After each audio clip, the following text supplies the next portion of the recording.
this periodic property analyzing the graph activity, I'm just going to show you a few things that will help you, okay?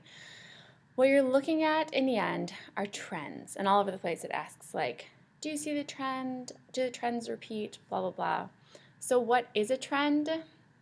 If you look up the definition of trend, you see things like a trend is a direction of numbers, essentially. Like it's a repeating or a dependable sequence of events that you can identify. So like if they say like the stock market is trending upward, it means that they're seeing it generally increase and they expect it to keep going. So if you're looking for a trend, you're looking for a pattern that you see in direction, and the direction is across the periodic table or down the periodic table, that's repeating. Okay. So how do you identify the trends? Well, this activity is going to walk you through looking at some of the elements to determine what the trend is. But I'm going to show you the data you're going to look at because that's where people get confused. Awesome.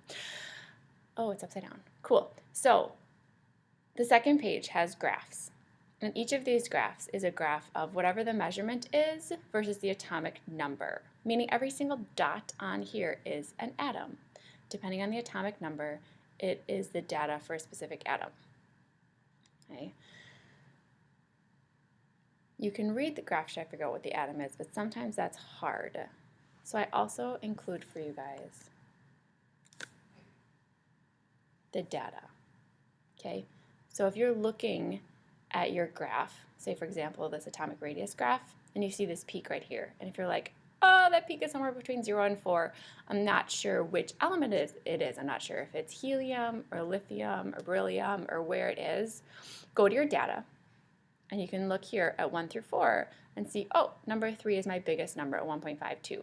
So this peak is actually lithium, which is number 3 on the periodic table.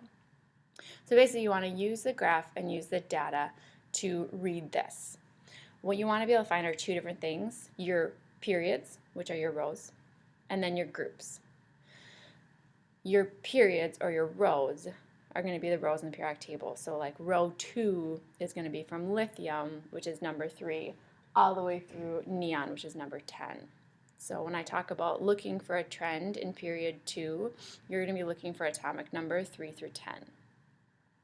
When you're looking at the groups instead, when you're looking down, you're going to have to find each point that corresponds to a family. So for example, if you're looking at the alkali family, you're going to have to find the point that corresponds to like lithium and sodium and the rest of them down the group. Okay? Easy way to do that is circle them usually. So the first thing that I asked you to do on this is to draw lines at the peaks. That will divide the graph into periods, since periods go in a row.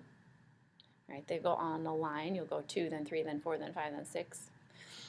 But to do the families, you're going to want to draw circles. I think between all of you, you'll figure this out. This data is super helpful. Again, the number corresponds to the actual atom. And if you look at your graphs, the numbers are along the bottom. So every single one of these dots, again, represents one specific element. And this activity kind of walks you through how to look for a trend or a general thing that's happening across a period and down a group. Your homework tonight is to be done with video 2, which I'm assuming you are at this point, and then also to finish just page 1 of this activity. Page 2 delves kind of more into the why, which we're going to start do together on Wednesday and Thursday. But the what, the trends that you can identify simply by looking at the graphs, I expect you to be able to do by yourself. Fingers crossed.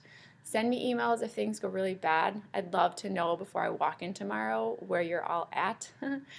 But hopefully you guys are going to have a great day. Okay, I'll see you tomorrow.